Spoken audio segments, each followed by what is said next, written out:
Bienvenue sur Géopolitis. Vous prendrez bien un café avec du sucre ou alors une petite carafe de limonade, mais sans alcool. En tout cas, si vous avez soif de connaissances, sachez que tous ces mots, café, carafe, limonade ou alcool, tous sont des mots d'origine arabe. Ces mots, ce sont autant d'apports à l'Occident en provenance de cette brillante civilisation arabo-islamique, cette civilisation qui a transmis, inventé et magnifié tant de disciplines entre, disons, le 8e et le 13e siècle. Mais il n'y a pas que les mots, il y a les mathématiques, le calcul, nos chiffres arabes, il y a l'astronomie, la chimie, la médecine, la philosophie et la géographie. Géopolitis, qui existait peut-être déjà autour de l'an 1000, décrypte ce que l'Occident doit à l'Orient. Prenez le Coran. 750 versets, soit à peu près 1/8 du livre saint, exhortent les croyants à étudier la nature et, je cite, à faire de l'acquisition du savoir un élément de la vie de la communauté. Mahomet, le prophète Mahomet, a vécu, on le sait, de 610 à 632. Après lui, ce furent 6 siècles de réel épanouissement intellectuel, scientifique et culturel, car après de grandes conquêtes territoriales, la civilisation arabo-musulmane s'est développée dans une phase de prospérité matérielle et intellectuelle extraordinaire. Dans la région d'Andalousie, c'est lors de cette phase de prospérité que les savants de l'époque accomplirent un acte déterminant. Ils traduisirent en arabe les manuscrits scientifiques et philosophiques de toute l'Antiquité, qui étaient alors en langue grecque. Platon, Ptolémée ou Aristote.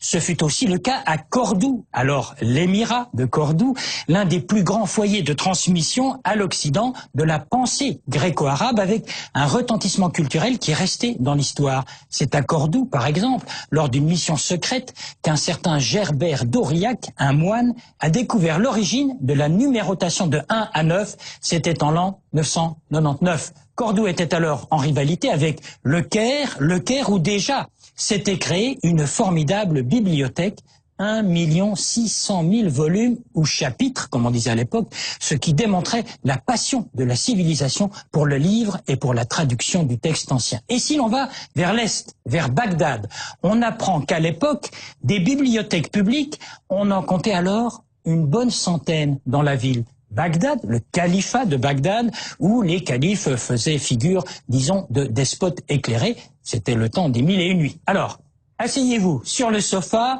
ou dans l'alcôve, venez jouer aux échecs sur le satin du divan, rien que des mots qui nous viennent de Bagdad, du Caire ou de Samarcande.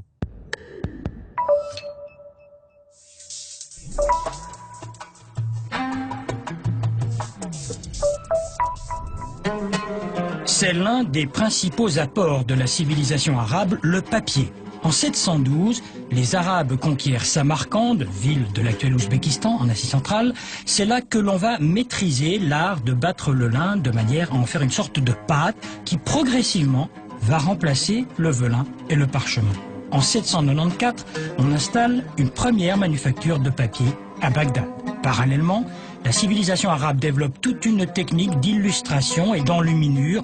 On traite d'abord des ouvrages de médecine, de zoologie et d'astrologie. Le Coran, bientôt, fera l'objet d'enluminures remarquables. La tradition veut que l'écriture soit un don de Dieu. Dès lors, recopier le Coran, c'est entrer en contact avec le divin.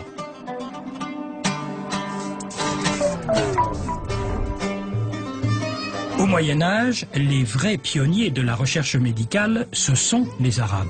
En premier lieu, ce sont eux qui ont gardé, conservé et transmis les savoirs de l'Antiquité. C'est grâce à eux que nous connaissons les enseignements d'Hippocrate. Il semble que les Arabes aient repris la théorie dite des 4 humeurs, à savoir que la maladie résulte en fait d'un déséquilibre entre la bile, le flegme, le sang et l'atrabile. La médecine consiste alors à rétablir cet équilibre par des remèdes et aussi par une alimentation appropriée. On peut citer une encyclopédie médicale de l'époque, celle dite d'Avicenne, qui répertorie près de 800 remèdes. Avicenne, qui était iranien et qui a vécu il y a exactement 1000 ans, est en fait le premier médecin qui a décrit avec autant de précision des maladies comme la méningite ou la pleurésie. Et c'est aux contemporains d'Avicenne que l'on doit la description de la circulation sanguine pulmonaire et l'opération de la cataracte. C'était déjà l'une de ses spécialités.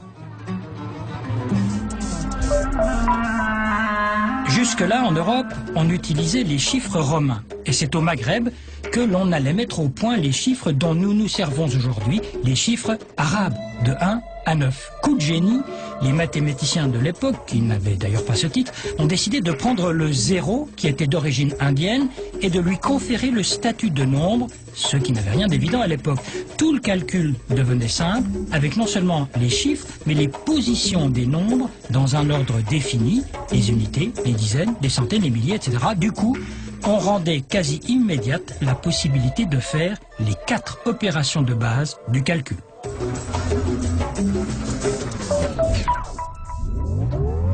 Un certain Al-Jazari, à ne pas confondre avec Al Jazeera, avait construit une monumentale horloge où des cercles représentaient le mouvement du zodiaque, du soleil et de la lune. L'astronomie a toujours passionné la civilisation arabe qui avait non seulement intégré mais encore développé les découvertes de grands anciens comme Ptolémée. C'est ainsi que se sont matérialisées les cartes du ciel et que se sont perfectionnés des instruments de mesure et d'observation comme l'astrolabe. Et comment oublier que ce sont ces savants arabes qui ont imaginé le plus vieil outil pédagogique de l'astronomie, le globe céleste. L'astronomie, le calcul, la médecine, le papier comme support, autant de disciplines maîtrisées par cette civilisation arabo-musulmane.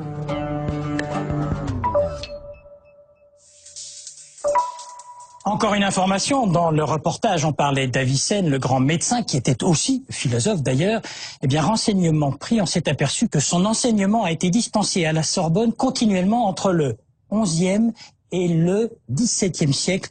Bravo. L'invité